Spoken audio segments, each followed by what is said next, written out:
Is it weird that I'm wearing this, like, janitor's outfit and a tool belt? No, that's like I said, how real this podcast is. I have to like set this timer too, so because it like the freaking Camera? yeah, like stops at 30 minutes. I don't know how to fix it. Everyone says there's like. Oh, you kissed me back, you sweet lizard. But welcome to this episode of Trash Can Talk podcast with my guests Annie Hardy and Chill Dog. What kind of lizard is that? He's a bearded dragon.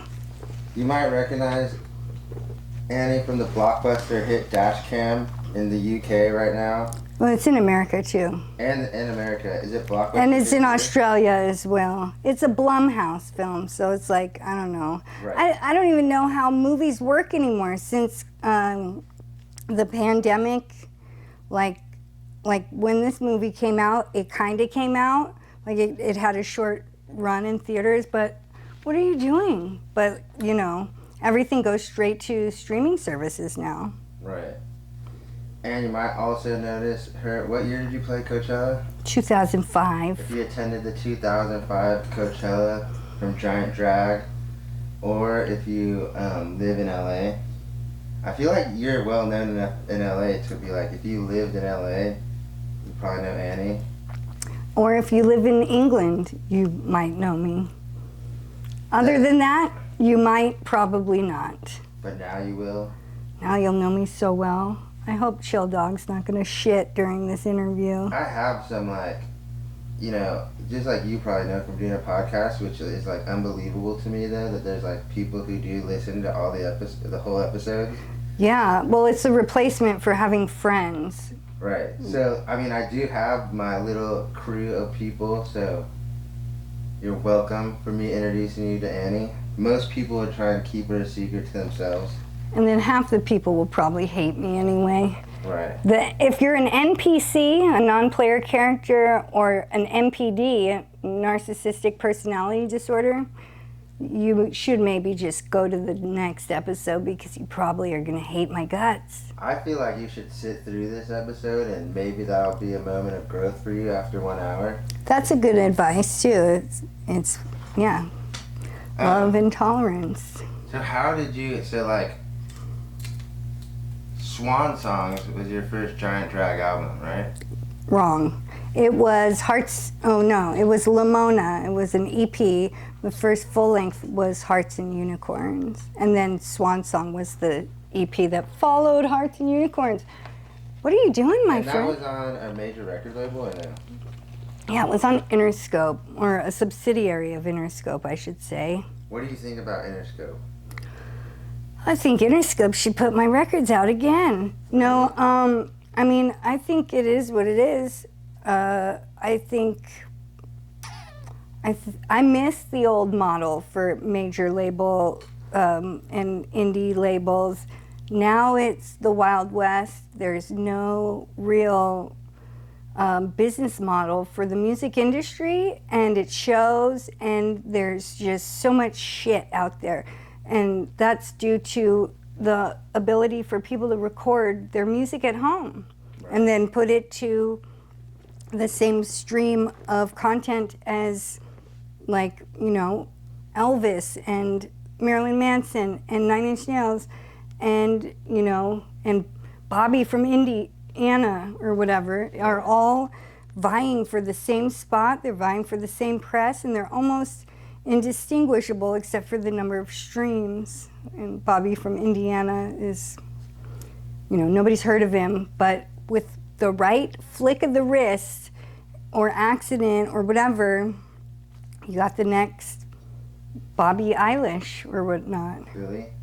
Yeah, well, Bobby from Indiana would become, Bobby Eilish, right. Yeah, Bobby Eilish, but... So, okay, because I'm always interested in this, so do you think, like, that when your major label album came out, that it was like a stream, I shouldn't even use the word stream, because having nothing to do with streaming, but like... Streaming service didn't even exist yet back then. Yeah, do you think it was like you actually earned to be on a record label by playing the shows, getting better, honing in on your craft, and then that happened as opposed to like now? Yeah, because these other kids, like Billie Eilish, probably had to learn how to perform live because she only did it, what, in the bedroom with her brother? Right.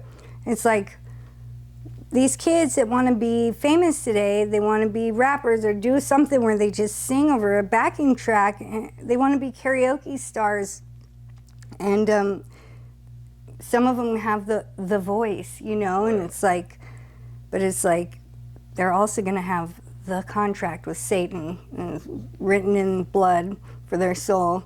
You know, it's not worth it. To what? To be famous? Being famous sucks. I've been famous, you know?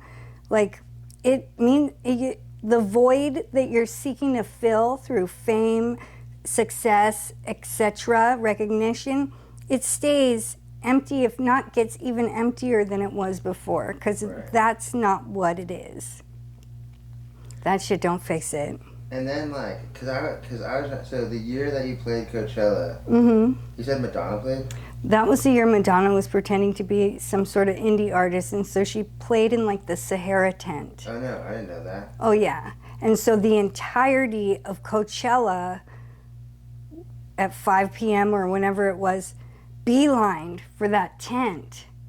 It was ridiculous. That was probably like when Will Smith just came out with Jaden, and I literally watched the whole place come. I mean, I don't know what it looked like from the other side, but I'm assuming it was like a obviously traffic jam. Yeah, because this was before Will Smith slapped Chris Rock, so I mean, he was like pretty big, a pretty well known. I didn't know Will Smith ever played Coachella. Coachella His even son is. played, and then he did a song. Oh, he came out on a song. Both weekends, yeah, pretty sure. Both weekends. Remember when it was just one weekend? Yeah, I think when I went, it was one, because I think, let's see, who played? Radiohead played, I think the Pixies played. But then I was like, this is so hot, like, it's funny, because I remember telling everyone to ever come back to this, you'd have to pay me. Yeah. Not knowing that eventually I'd be working it. Yeah. But like, working it out of the necessity of, like, no one else would give me a job when I first got sober. And those guys, shout outs to Jacob Gomez. He's the one who gave me the job and probably like is the reason that anyone called me back. Well, thanks, Jacob Gomez. And yeah, I think there's a distinguishable difference between pre-tribulation Coachella and whatever it's become today. Who was playing then besides Madonna that was on? Good question. I would have to look that up because I don't come fully stocked with all that version of myself's memories, you know? I'm going to look it up, though, because I can't remember not one act besides... You remember that band Indian Jewelry by any chance? Slightly, not really. I wonder if they ever played out. I mean, I'm sure they did. Hold on, while you look that up, I should like... I feel like we can get this cooler in here. Yeah, it seems really hot. Really they have a thing in here, huh? Yeah, it was really nice. Oh my god, they got Cecilia. It was crazy because it was really nice when we came in here comparatively to outside. Yeah, but then we've adjusted and it's still like 88 degrees. Right, I'm like, dude, this is like, I'm gonna start sweating. Okay, are you ready for this? 2005 Coachella Block Party. Oh, that's so nice. I do, I love that. Ambulance LTD, Amp Fiddler, Armin van Buren, Bauhaus. Wow. That was that year. Boom Bip, DJ Marky, Coldplay, never heard of him. Isley, Fantomas. Patton? And Dave, Scott Stone was, I think, in Fantomas or something for a minute. Spoon, Uncle, Weezer, Ravenettes. Oh, that was a big year then. Chemical Brothers, Team Sleep. Isn't that Chino's? Yeah, Chino's band. That was like it's old then. I didn't know. Snow Patrol, Spoon, Secret Machines, Sage Francis, Rilo Kiley, Razorlight, Perry Farrell, Radio 4, Nick Armstrong and the Thieves, Mercury Rev, MF Doom, Keen. Wow. Yeah, like I said, I feel like it used to be different. Right, and that would be fucking amazing. That, yeah. I mean, and that was just one day. Yeah, I'm not, but I am not one to say though that like. Oh, wait a second. Did I play in 2006? Did you give me the wrong year? I might have given you the wrong year. Because I just seen Autolux and Eugene was at my day of Coachella with me, so it must have been 2006. Whoops. And what do you call that? Mandela effect. You heard of that, right? Or no? Tell me about it.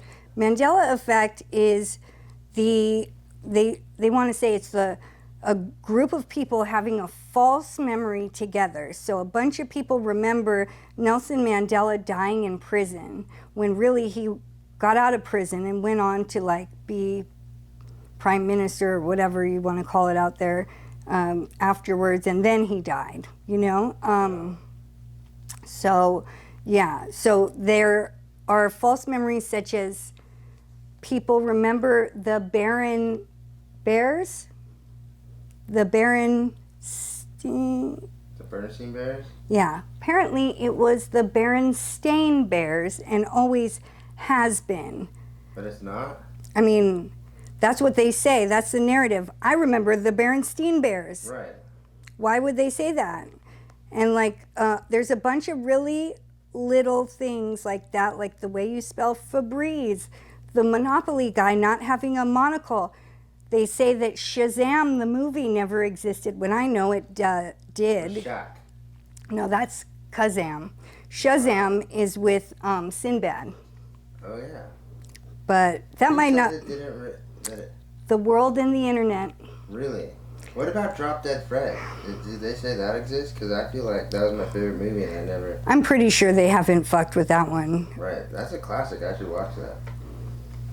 I'm... Have you seen Drop Dead Fred? Of course I have. I'm a similarly aged... I saw it in the theater, as a matter of I fact. think I did too, actually. Depeche Mode, Tool, and more top the bill. Well, What do you feel about Tool?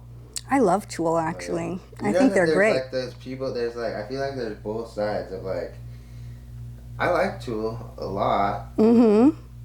I feel like I'm but there is things I don't like about them, but you know, like I love that song Passenger with Deftones and Keen. I don't. That's a whose good song is that? Is that a Tool song or Deftones? That's a Deftones song, I think. Okay, so I mean. But it's theirs, you know. That's one of my favorite songs featuring Maynard, and I do listen to that regularly. I've never been one to like throw a Tool album on and listen to it all the way. I think the only time I done it was when, you know, I was high and Robert Folks made me listen to the whole album. Like, I had friends in high school who were really into Tool, and like, I do think Tool's great, but there's this video of these little kids playing that I am just a worthless liar. Right. I am just I think that's the one. Is it? No, I'm wrong. Sorry, it's a different song. Maybe Mandela effect's not real, but me doing major brain damage to myself is. But there's these kids performing that, whatever the song is, and it's so dope. I've watched it like 20 times. I love it. And that made me like it. When you write lyrics in Giant Drag or Annie Hardy or anything that you write, do you ever write them thinking that like someone is gonna be like singing along to this, or they possibly could sing it every day? And like, should I say something that could like be weird for them to repeat like a mantra? I have once. I kind of wrote like a witchy witchcraft song, where it has this like alchemy thing, like this, what is it? The violet flame invocation. Right. To transmute negative energies that the alchemist would do. And it's on this song Lately, and it says, he says, I am the light. It says, I'm the light of the violet fire, the purity that God desires. And it says it 3 times, Right. which is like in spirit realm. You know, Beetlejuice, for instance, you say things 3 times, they really get it popping. So so when you say that 3 times, would that get popping? It would That's good, right? Yeah, I mean, in some people's vision, it might be not good, but in mine at the time, it was like, to help people to purify themselves, because the alchemists would do it, would invoke the violet flame to transmute any negativity around them. Right. But who knows? one thing I know is I know nothing of the true nature of this world, but I feel like I know just a little bit more than your average, like, clone drone bot on the street. Right. I don't know, I go back and forth. I'm being like, do I know more or no? Or am I in the cog?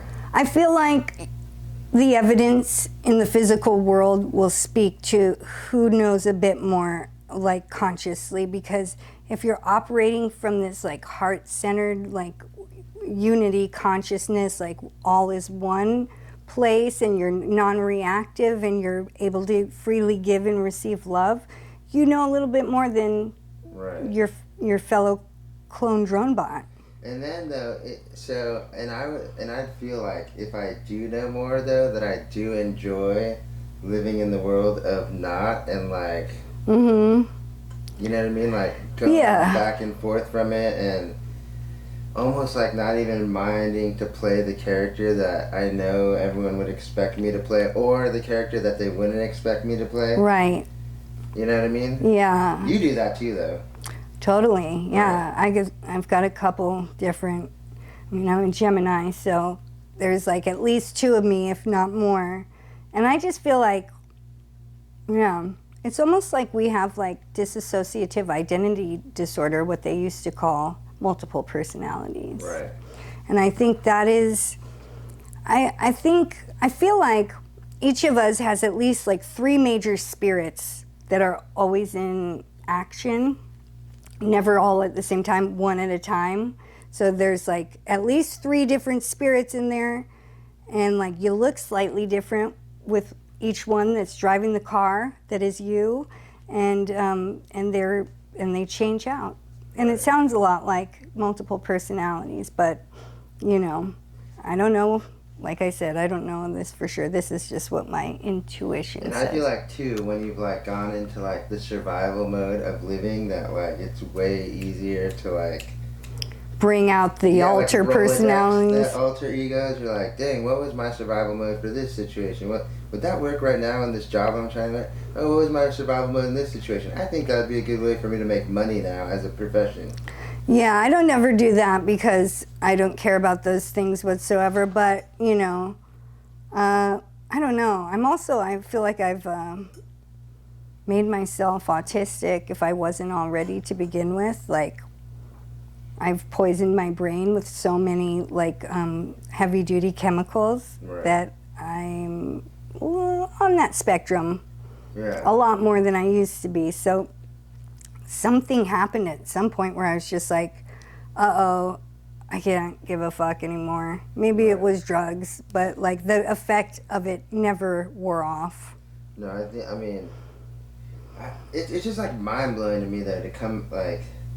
So I remember before I got sober, and I was like in and out of mental hospitals, and I was just like couldn't do sentences, and like that's like where I see, and this is the thing too, that like where I completely believe in divine intervention. Yeah. Is because like I couldn't, there's no, like I was so gone, like why am I not now? I don't know if you've ever been this gone, because like I don't know if a lot of people get there, but like you're like so gone that you're like stuck in your head knowing that you can't talk in this voice, like the voice I'm like communicating with you now. And I remember being like, tell the nurse all these things that you did, and I'm like, food? No, I've never been And there. my head was like, I still had this in me, and I couldn't like access it because I was so destroyed. And that's what I'm like. And then I remember losing the voice, or even knowing, you know what I mean? So then I was just this walking, I'm probably like, can I have food, but not doing this on the inside. Oh, no thinking happening inside. Right. Walking Dead robot zombie. I remember. Did they put you on a drug or something? Yeah, I think definitely was on medication because I was like 5150, it's like so many times close together that it was a 14-day hold that turned into a long. Is that a 5250? Is that? I think so. See, because that's like I was gone, and I just knew that at Hawthorne Medical I was there really long, and I remember And I think too, though, I also came to the point where I was like, I don't want to leave. Like, they're like... Been there, charter hospital, 1996. Right. I mean, I just got sent there for running away from home and telling my mom, fuck you. And I got caught, I think, the same day and put there. They give me these hospital pants, these socks with the little ridges on the underside. Yeah. And I was like, I'm not leaving. And after 10 days, my parents' insurance policy ran out, which was my bargaining chip. And I was like, all right. I was in like 9th grade. I was like, I'm not leaving. And it became $10,000 a day for me to stay there starting the next day. I said, I'm not leaving unless you guys both buy me cigarettes and let me smoke cigarettes. And they agreed, and I was out. And I've been smoking cigarettes ever since. See, this is the thing too. I know I stayed 14 days. You know what I mean? Mm-hmm. And then they have this thing where they like bring every mental health patient into this big room, and they try and do these like groups that have like paperwork and even like a worksheet. And I'm right. I'm like, I can't do this. You know what I mean? Like, I can't fill this out, and I couldn't. I really couldn't. You know, I was like fucking gone. I've never been that gone. And then I'm like, hey, these guys in this room too are like I can walk myself to the room, and I knew the food time, like when my stomach got hungry, I'm like, food's close to coming, and I like get up and like look, you know what I mean? And yeah.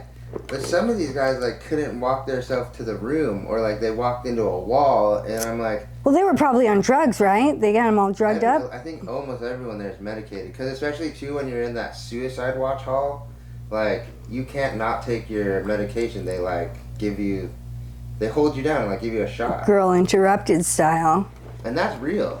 Yeah, that's crazy. You know, I read this article once called What a Shaman Sees When He Walks into a Mental Hospital. Right. And what the shaman sees is all these healers that are in the process of what's a very painful and turbulent spiritual awakening, whose society is telling them that they're mentally ill and shutting them away. Right. But if they were in a tribe, in wherever, tribes still happen, the tribe members see someone going through what we call a schizophrenic breakdown or something, and the whole tribe gathers around that person because they know that person is privy to really important spiritual messages and knowledge.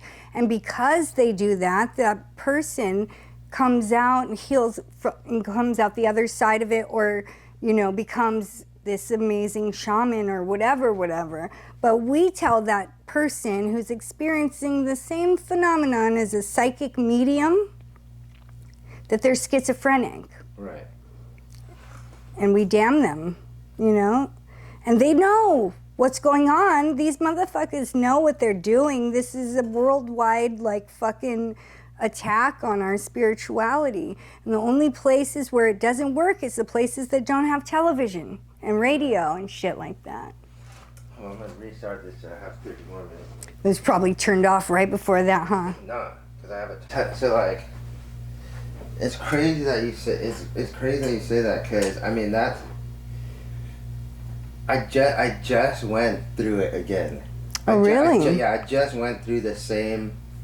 I was okay. So we're right now, like, if you're watching on YouTube, like, we're at this is like NoHo Recovery Studio. Chris Collins, rest in peace. Marty passed away, right? Marty Goldberg? Yes, Marty Goldberg. I mean, you know, he was at my baby shower. You were there too. Marty's a great guy. And he's always been there. Mm-hmm. So, like, he never doesn't answer the phone. Like, when I was crazy, when everyone told me, like, you're crazy, like, don't fucking call me, he was like, hey, like, just know if you need someone to talk to, always call me. When I used to do crazy messages to him, because then, you know how everyone, like, for some reason you get so high you use AOL Messenger?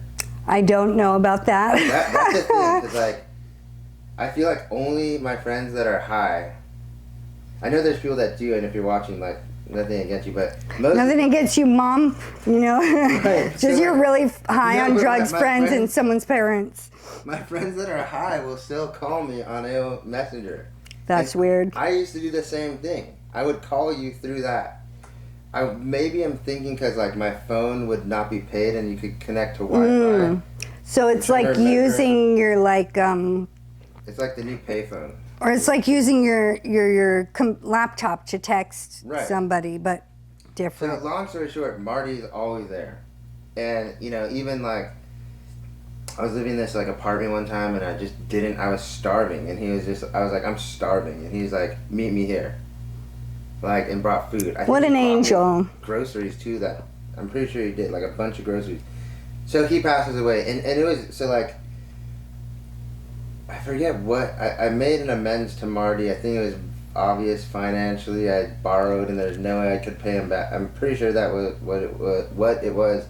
And he was going through the chemo at the time, and he was in San Diego. So he was just like you don't owe me, but like just get me back in lunches.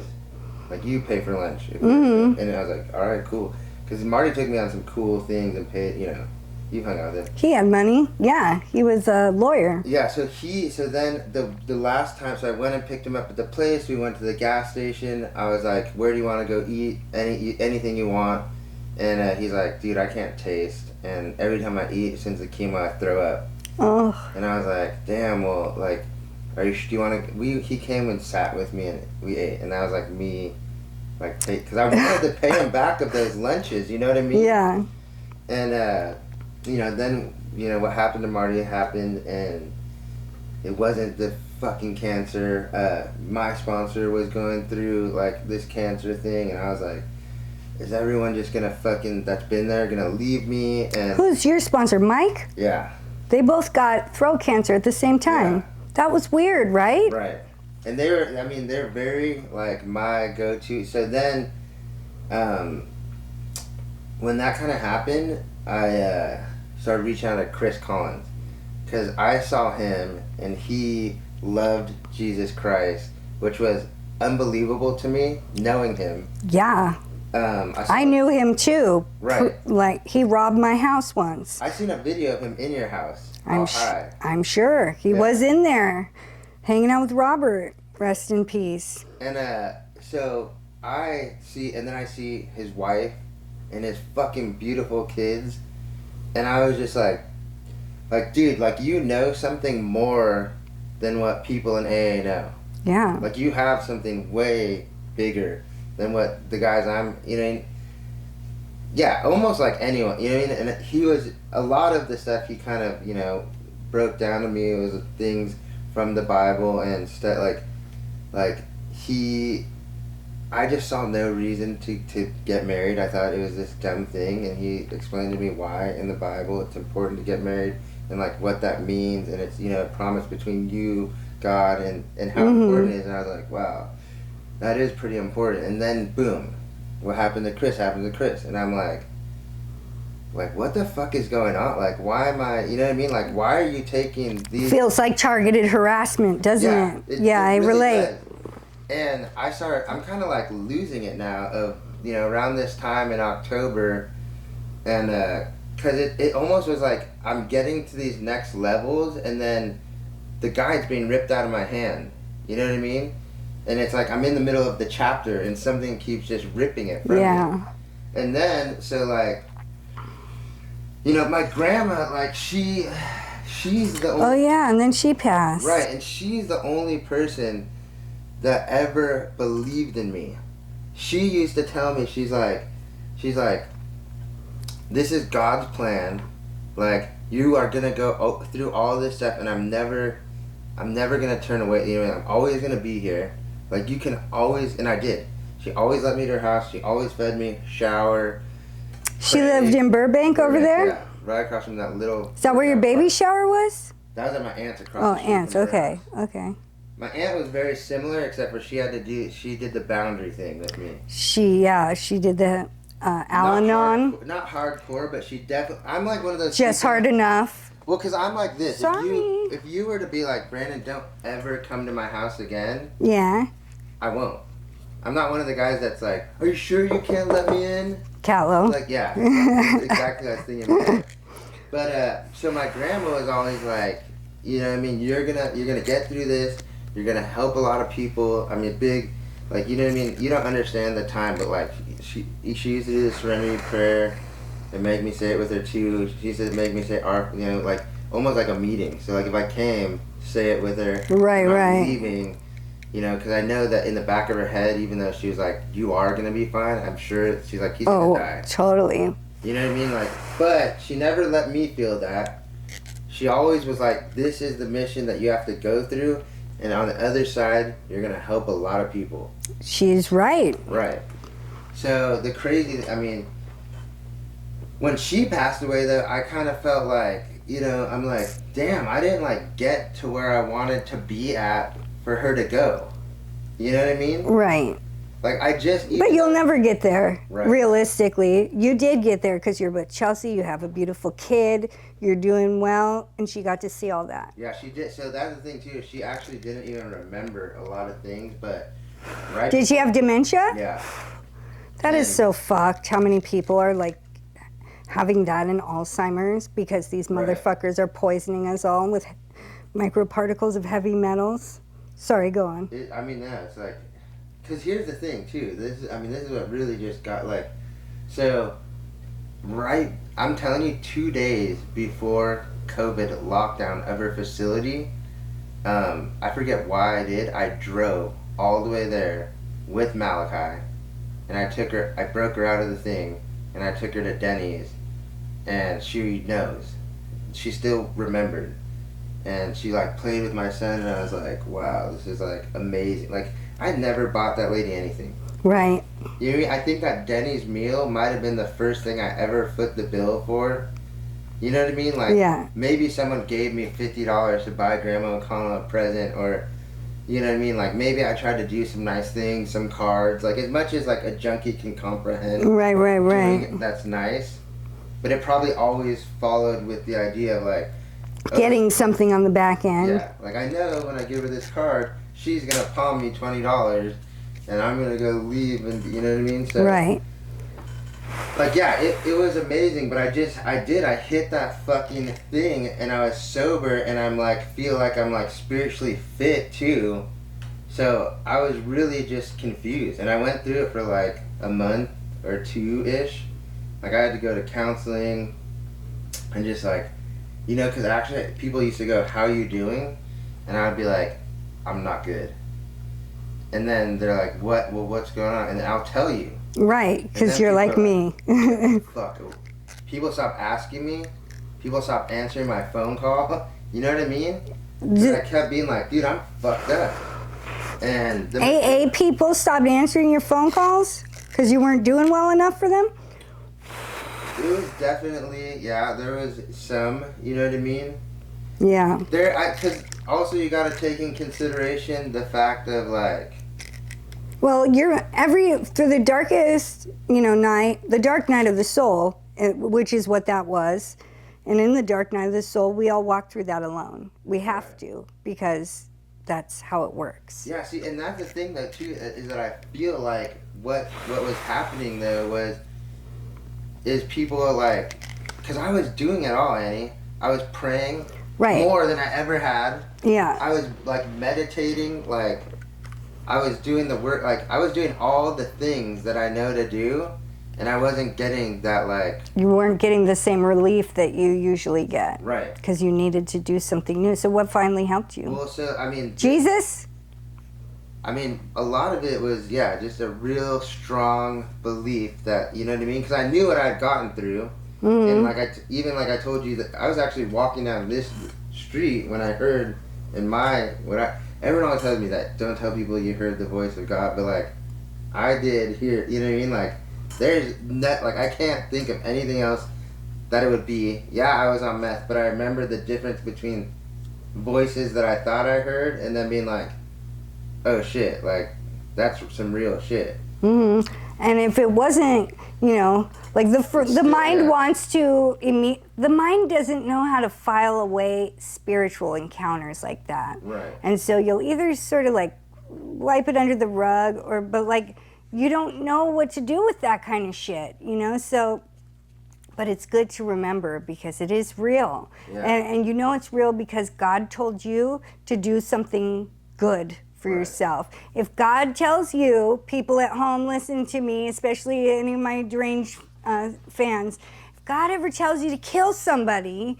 or to do anything that harms yourself or someone else, that's not uppercase G God, right? Chill dog, that's the God of this world, the devil, Satan. It was weird though. So like, obviously, you know, when people are kind of shying from like, because I'm not gonna lie, I do it too. There's people that call me, and anyone who knows me knows I take 90% of your calls. I know this one guy who's gonna see it right now, who's gonna comment because he watches everything, or he might text me. Right. Because you are the guy if you're watching, and this one guy, I just can only take so much, but that doesn't mean I won't answer his call tomorrow. Right. Well, it's just some people are vampires, you know, and it's on us how much we let them feed. Right. Because, like I was watching this video that I reposted on Instagram yesterday, and it was talking about NPCs, the non-player characters, and they're like,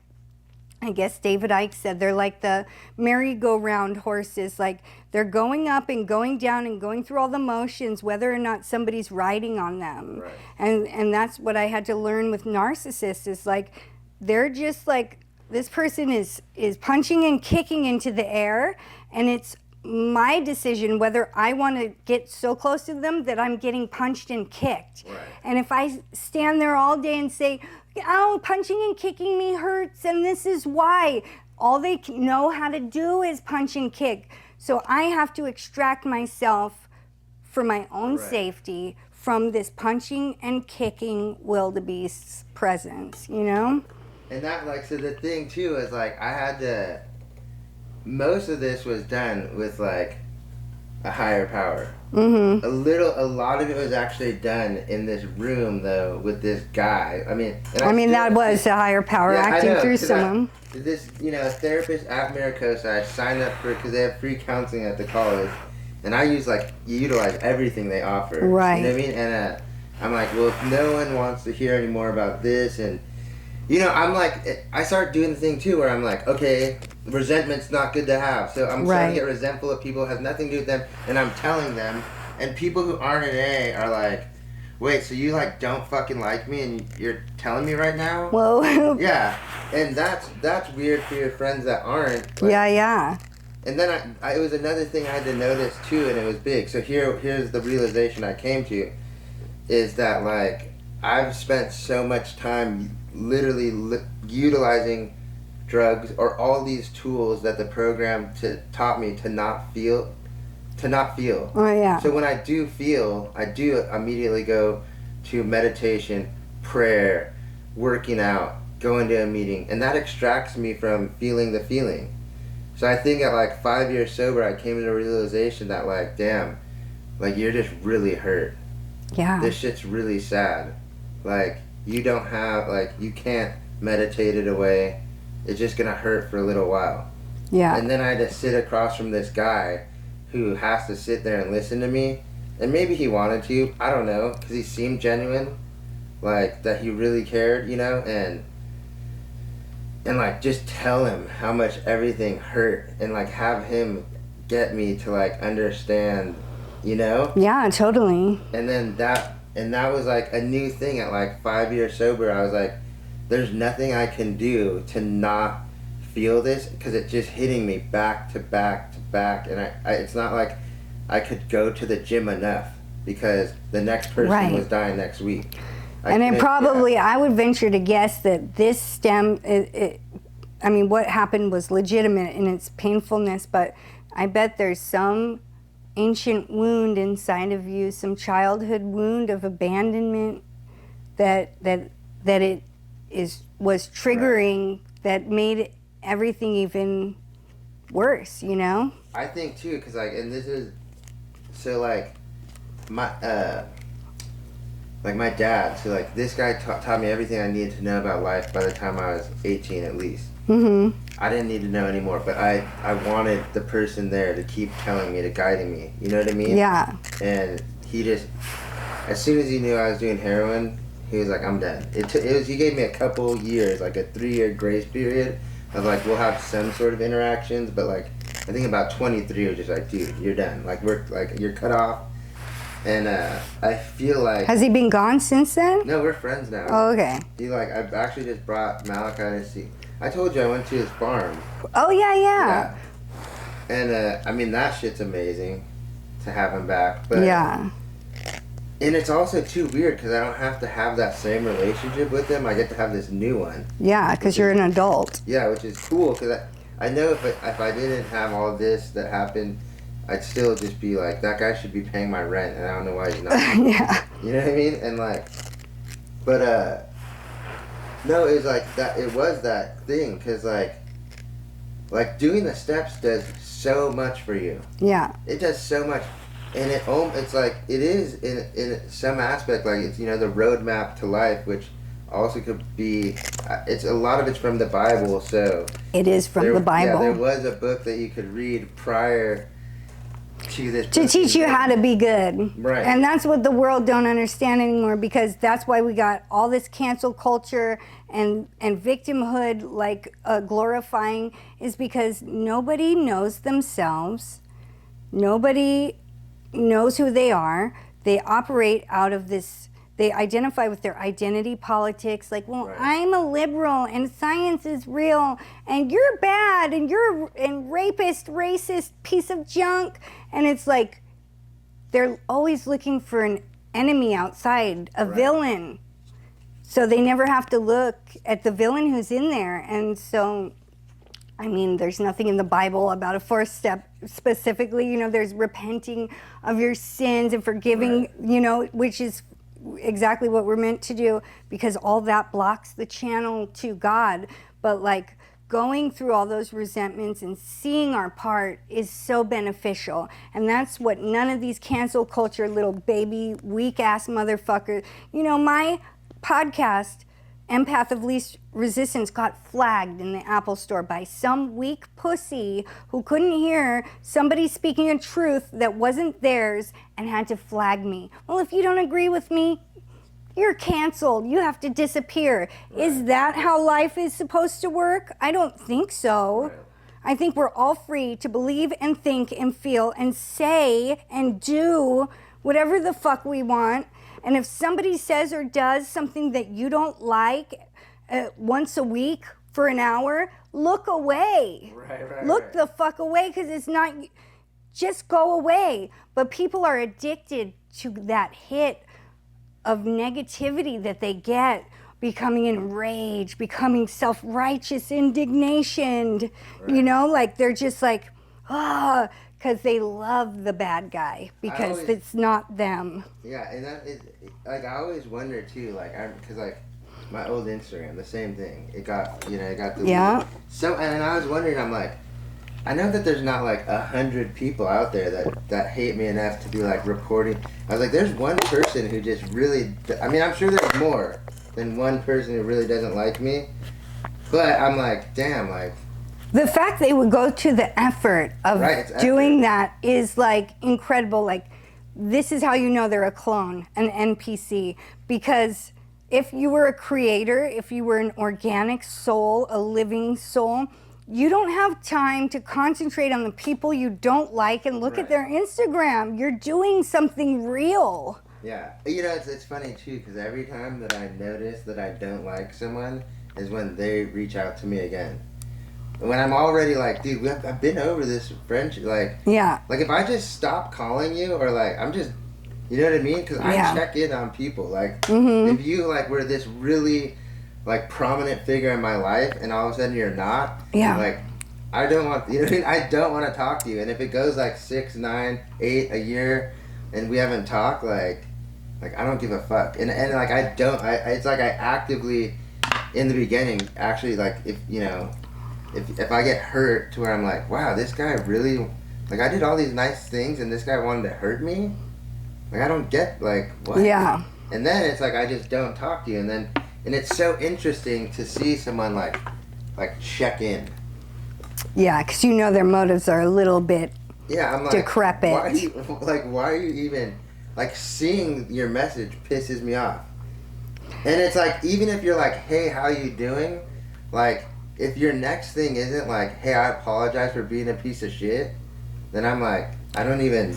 Well, you know there's people that are never going to apologize, and I think you know who I'm... Yeah. He'll never. But do you think that they even know? They don't know. That's the thing, because they're narcissists. And narcissists, whether they be overt or covert, of course being the nice narcissist, the one everyone loves that person, but nobody knows them. Until they get to know them. Yeah, until they get to know them, and then there's issue, you know, but mostly nobody knows them because they're just giving them the old Hannah Montana special of what, like, being the perfect reflection of what they think that person wants. And, you know, being divisive and talking shit. You remember that whole, ridiculous thing that happened with, like, you know, who I'm alluding to and several other people. You were the only person who would talk to me.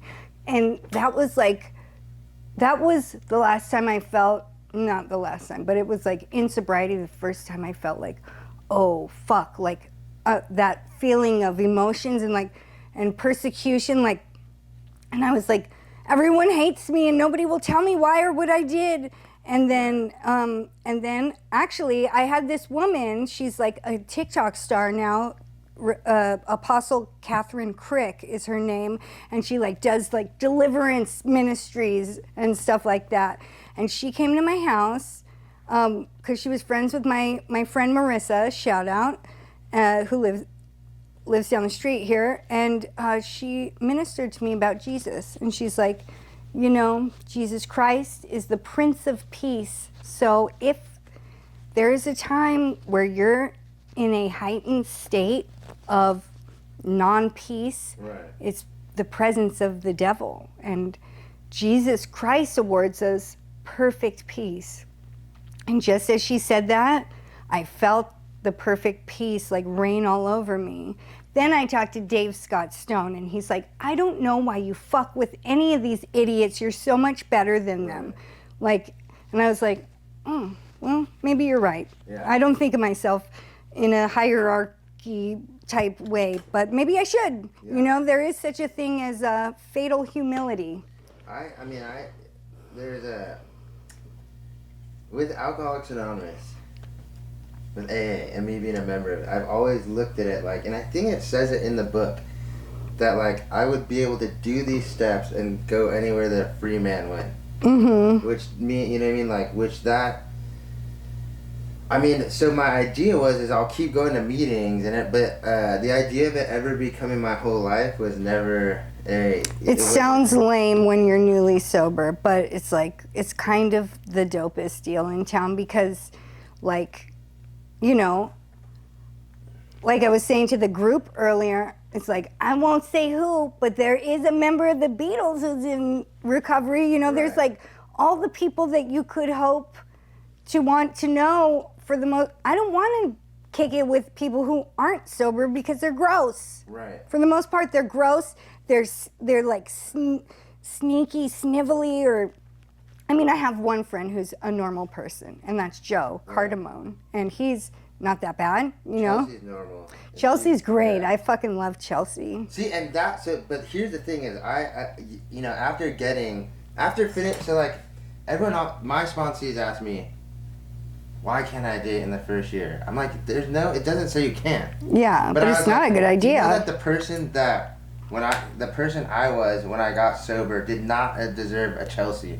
So like, yeah, because like, and then I was like, you know, and the thing is, when I did the steps, then it attracted. I wasn't looking for it. My nose went to the fucking stone. Right. To work, volunteer, go to, you know what I mean? I wasn't like, it just, the thought of like, I'm not gonna say like, sex obviously was on my mind 24/7, and that was like, I feel like another demon that got exercised. Spirit of lust, yeah. Right, spirit of fornication, spirit of perversion. Through doing the steps. It totally works. I came to happened to me too. Where I'm like, damn, like I only do that with anyone that'll do that with me to like not feel a Not feeling. feel, yeah. You know? And it'll even be so like you know, tricky to where your stress or some feeling will manifest as horniness. Right. But that's not the truth in the reality of the matter. The reality is like it's a drug. I'm gonna start this video again. King No, but of that's, all like, the why, chili like- dogs. I mean, I don't know where that rule came from. Someone must have just said it one time. Yeah, I mean, it's And good then- advice it to is not good date advice. in your first year if you can do it. Yeah, if you can do it. If you like have no clitoris, like, and you're sexually like everyone's different, you know. I'm not that guy, but I see why I should have done that because it And- caused trouble. Right, but I get it too with the people who are like, where most people end up when they get sober. So you're like, damn, like I'm in a rehab or I'm in a sober living, and if I like commit to this girl or this guy, they'll probably let me live at their house. Ooh, yeah. And that's the thing, you know what I mean? Like, I'm always surprised by the people that let someone like in. Yeah. Well, those people are, if you're dating somebody at a sober living, and I say this as someone who obviously has done it, Right. like something is off about you, you know, you're something's wrong, you know, and something is wrong with me. That's why you shouldn't date in your first year, because your self-esteem's been bottomed out. Bottom out. You'll settle for a lot less than you deserve. And that's not, because like even so, to me the year isn't as important as to like how quickly you have the spiritual awakening. Yeah. So I mean, there's people actually that that I know with over a year who have not done the steps, and I'm just like, damn, like you have like a couple years sober and like none of this is in you yet. You know what I mean? There's people with 20s of years sure. who have never done the steps, and they're angry and they're yelling and they're crazy and they're lonely, and they wonder why, because they have you ever no. sponsored someone that just won't finish the steps? I mean, I don't know that I've sponsored anyone who finished the steps. Right. I got one. It's a lot. Right, it is. It's a whole lot of steps. There's 12. I got a couple people, and this is me too. I don't know what I'd get to 9 and I'd stop, and that's always what I've done until this time. And I don't know why. I just like, you're like, I don't know why. Because it's apologizing to people, Right. and that sucks. Yeah. You know, I am there right now, but I've gone through the steps, and then like Yeah. had the list, Yeah. but then I finished the steps, but I don't know if I made all of them on my last sobriety. I must not have made all the amends Right. because I relapsed. But then again, was I ever really sober if I was on Suboxone, Robaxin, Neurontin, and Valium? Hard to say, but Right. even if you Hard to ain't say. sober, the steps work. That's why they work in Gamblers Anonymous, Overeaters Anonymous. It's about connecting to God, period. Right. And people these days, I was shocked to come back from a relapse and see the state of affairs in AA. Godlessness to the extreme. Even if God to you is a shoehorn, you know, back in the day, people talked about God. Back in the day, there was always the one guy who was like, my higher power is Jesus Christ of now. You know, there was always a couple Jesus freaks. The last Jesus freak I seen, besides looking in the mirror, no, just kidding, I don't do that at AA, because I don't want to alienate people. Right, yeah. But at the same time, I don't want to alienate myself from Jesus, like I'm ashamed of